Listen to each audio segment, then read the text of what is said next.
Welcome back to American Latino TV. Up next, we go behind the scenes of El Rey Network's hottest show, From Dusk Till Dawn, this series, to find out how its showrunner and lead writer, Juan Carlos Coto, manages plots and storylines, all while continuing to develop the kind of career so many Latinos in showbiz believe we need to see more of.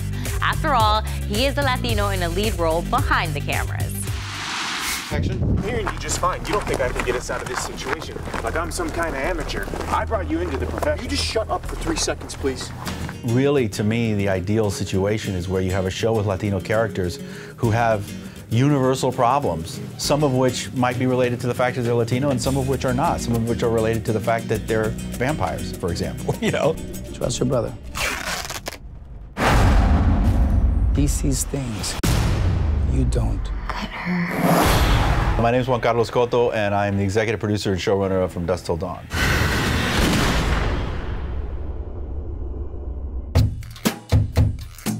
I grew up in a Cuban family, and what that means is you are surrounded by stories all the time, and most of those stories are about characters who existed on an island a long time before you were born.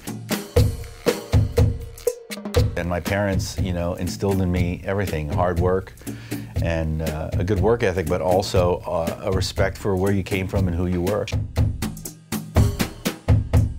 In 2003, I did a pilot for Aaron Spelling's company called Hotel. It was a remake of Hotel set in Miami. Almost got it on the air, didn't get it on the air. And I was sort of frustrated, and I took a job for money, and that ended up being NCIS, which I did not have a good time on. And there's many writers who did not have a good time on that show. It's for some people, but it wasn't for me. And it's really the only show I got fired from, so I was kind of happy and proud to be fired from that show. It was not my thing. I made the decision at that moment to not do a job for money ever again.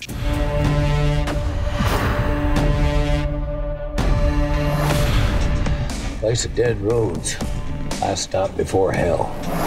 Dusk Till Dawn came in that way for me as well, because it was really about a choice that I had, again, a career choice I had, whether it was, you know, to go work on another network show that was being offered to me, that was a very cool show and a very great show, or to do this show with Robert Rodriguez on this brand new network targeted at Latinos.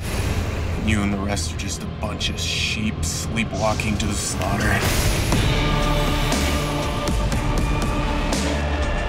Look, the most refreshing thing about the show, for me, creatively, was that we're using, you know, Latino myth as the background of the show. You know, we're not using Tolkien, we're not using the Bible, we're not using ancient Scandinavian legends. You know, we're using El Popol Vuh, and we're using, you know, Mesoamerican mythology and, you know, Aztec mythology, and that's what we're drawing from, and that's where we're telling the stories from, and no one has stopped us.